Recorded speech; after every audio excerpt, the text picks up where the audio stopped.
Jadi saya akan menjelaskan mengenai definisi dan struktur karya tulis ilmiah. Karya tulis ilmiah yaitu karya yang dibuat untuk memecahkan suatu permasalahan yang berdasarkan teori dan metode penelitian ilmiah. Karya tulis ilmiah disusun berdasarkan fakta dan disusun secara sistematis. Karya tulis ilmiah memiliki fungsi yaitu untuk mengembangkan ilmu pengetahuan dan untuk membuktikan suatu kebenaran atas fenomena yang terjadi. Secara umum fungsi karya tulis ilmiah ada 3, yaitu penjelasan, ramalan, dan kontrol. Karya tulis ilmiah yang baik apabila mampu menjawab semua pertanyaan-pertanyaan yang ada di dalam rumusan masalah. Contoh dari karya tulis ilmiah yaitu makalah, paper, makalah, skripsi, tesis, dan lain sebagainya. Struktur karya tulis ilmiah yaitu yang pertama biasanya ada tulisan abstrak. Selanjutnya ada bab 1 pendahuluan. Di dalam bab 1 pendahuluan ada latar belakang, rumusan masalah, tujuan penelitian, dan manfaat penelitian. Yang kedua itu ada bab 2 tinjauan pustaka. Di dalam tinjauan pustaka ada yang disebut landasan teori dan kajian pustaka. Yang ketiga itu ada bab 3 metode penelitian. Di dalam metode penelitian ada 2, dibagi menjadi 2, yaitu metode penelitian kualitatif dan kuantitatif. Yang keempat ada pembahasan.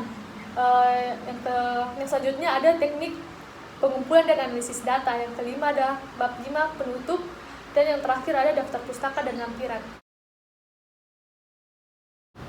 Baik, saya akan menjelaskan penulisan abstrak, di mana secara khusus abstrak didefinisikan sebagai sesuatu yang dilihat tidak mengacu kepada objek atau peristiwa khusus. Abstraksi menyajikan secara simbolis atau secara konseptual serta secara imajinatif sesuatu yang tidak dialami secara langsung. Jadi abstrak adalah kata yang merujuk kepada sifat, keadaan, dan kegiatan yang dilepas dari objek tertentu. Menurut KBBI atau Kamus Besar Bahasa Indonesia, pengertian abstrak ada 2, yaitu yang pertama, abstrak adalah tidak berwujud, tidak berbentuk, mujarad, niskala. Sedangkan pengertian kedua yaitu abstrak diartikan sebagai ikhtisar atau karangan, laporan, dan sebagainya, seperti ringkasan dan inti.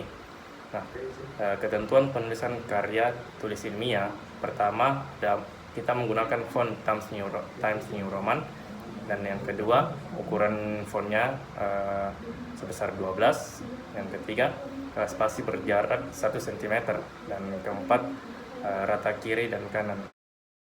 Sebelum memasuki bagian isi, pada penulisan karya tulis ilmiah terlebih dahulu terdapat bab 1 atau pendahuluan. Apa itu pendahuluan?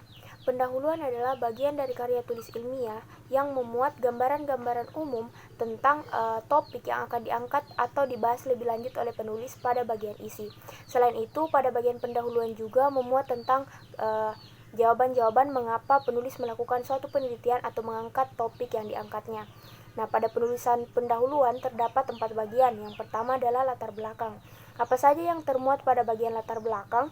Latar belakang biasanya berisi tentang alasan-alasan atau hal-hal yang mendorong penulis mengapa ia melakukan penelitian tersebut atau mengapa ia mengangkat topik tersebut. Yang kedua adalah rumusan masalah. Apa saja yang termuat pada bagian rumusan masalah? Rumusan masalah biasanya berisi tentang pertanyaan-pertanyaan penulis tentang topik yang dibahasnya yang kemudian jawabannya termuat pada bagian isi. Seperti contohnya ketika saya membuat karya tulis ilmiah dengan judul pendidikan di Indonesia. Nah, pada bagian rumusan masalahnya itu memuat tentang pertanyaan-pertanyaan yang terkait dengan seputar pendidikan di Indonesia. Yang ketiga adalah tujuan.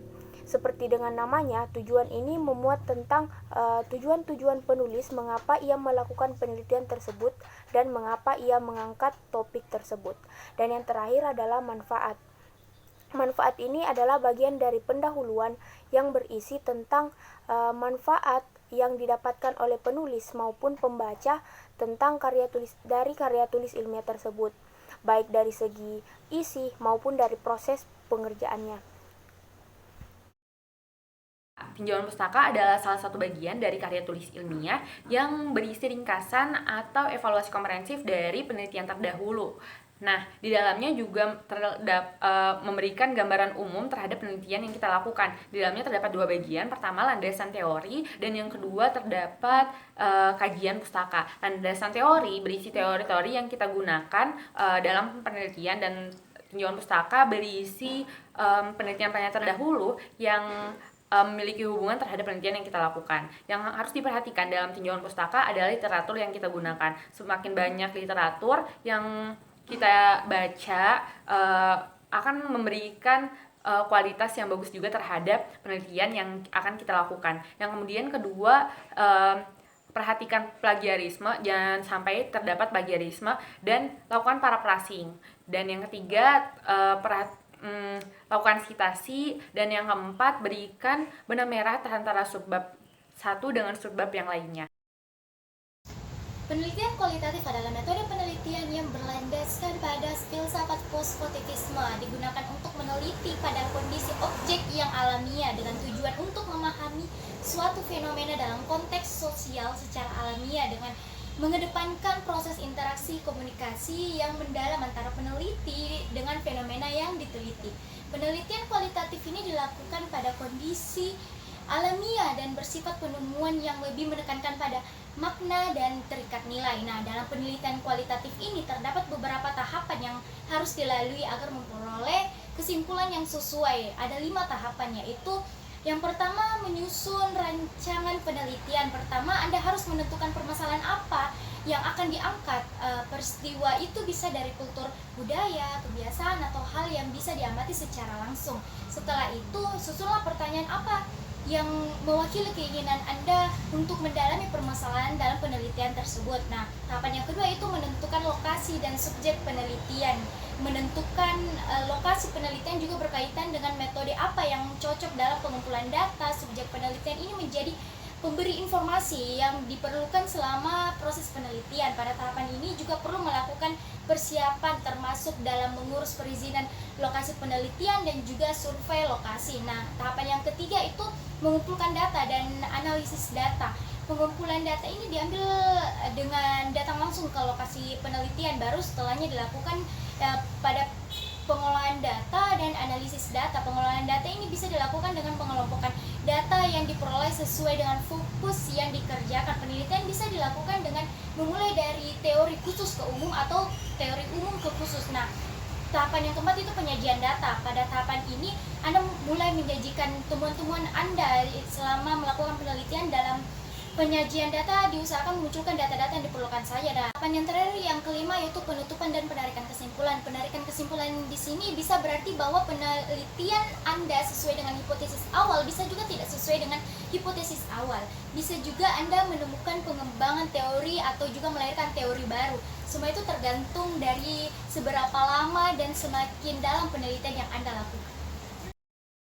3. Membahas mengenai metode penelitian, di mana metode penelitian terbagi menjadi 2, yaitu kualitatif dan kuantitatif. Pada penelitian kuantitatif digunakan untuk meneliti populasi atau sampel tertentu, di mana teknik pengambilan sampel pada umumnya dilakukan secara random. Pengumpulan data menggunakan instrumen pilihan, dan analisis data bersifat kuantitatif atau statistik dengan tujuan untuk menguji hipotesis yang telah ditetapkan.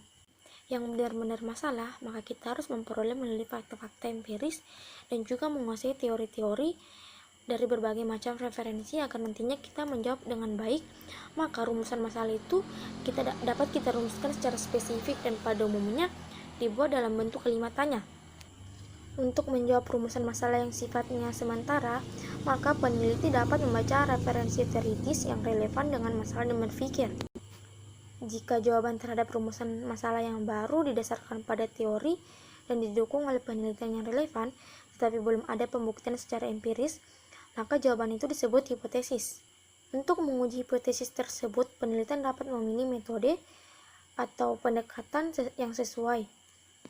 Lalu instrumen yang digunakan sebagai alat pengumpul data dapat berbentuk tes, kuesioner, angket, ataupun pedoman wawancara atau observasi.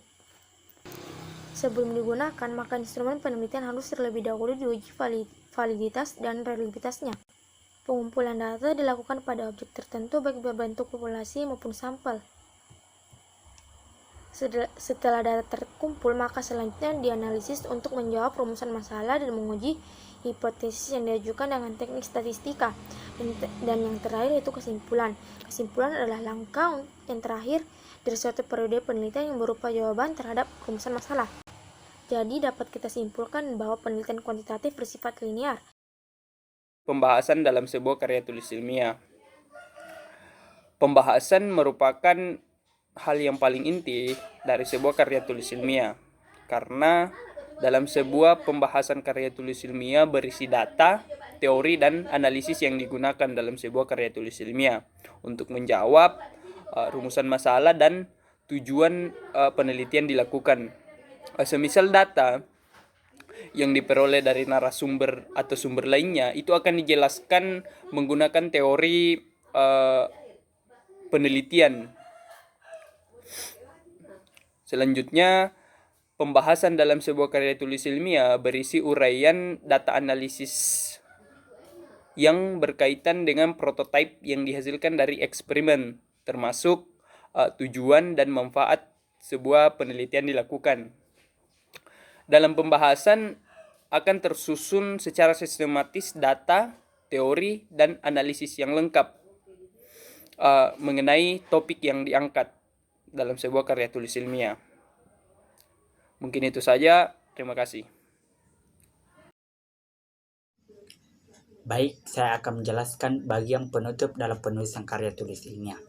Bagian penutup atau bab penutup adalah bagian yang isinya mengungkapkan simpulan dan saran secara singkat terhadap pembahasan yang telah diuraikan pada bagian isi. Adapun pengertian dari simpulan itu sendiri ialah pernyataan yang terdiri dari gagasan pokok dan kata kunci dalam kalimat penjelas. Sedangkan saran ialah bagian dari bab terakhir penulisan esai. Bagian ini berada di akhir rangkaian paragraf pembuka.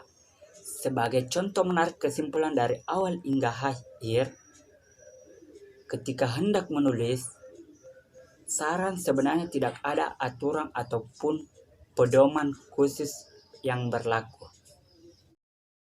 Untuk selanjutnya saya akan membahas apa saja yang termuat dalam daftar pustaka dan lampiran itu sendiri. Yang pertama adalah pengertian daftar pustaka. Daftar pustaka adalah sebuah daftar yang memuat seluruh sumber dari kutipan yang digunakan, baik berupa jurnal, buku, dan sumber referensi lainnya. Sebagai tentunya acuan dan referensi dalam penulisan karya tulis ilmiah. Adapun tujuan penulisan daftar pustaka itu sendiri ada 3, yaitu yang pertama agar terhindar dari plagiarisme atau plagiat, yang mana kita tahu hal ini hal yang sangat tidak dibenarkan